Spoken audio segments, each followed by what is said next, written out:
ती खूप समजूतदार आहे, सगळं ऐकते.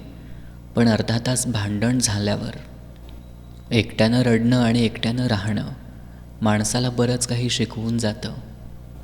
आपल्या मनापर्यंत फक्त त्यांनाच पोहोचू द्यावं जे कधीही त्याला दुखावणार नाहीत.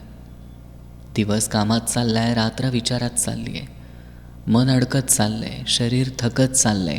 प्रत्येकाची मनं सांभाळता सांभाळता आयुष्य मात्र संपत चाललंय. स्वतःच्या पायावर उभं राहिल्याशिवाय लग्न करू नका, नाहीतर सासरचे तुम्हाला फक्त एक मोलकरीण म्हणूनच सांभाळतील. भौगोलिक अंतरामुळं कधीच नात्यात अंतर पडत नसतं. संवाद थांबल्यावर मात्र कोणतंही नातं जगत नसतं. भलेही स्वतःची प्रगती कमी झाली तरी चालेल, पण माझ्यामुळं कोणाचं नुकसान व्हायला नको, ही भावना ज्या माणसाजवळ असते तोच माणूस योग्य अशा प्रगतीच्या वाटेवर असतो.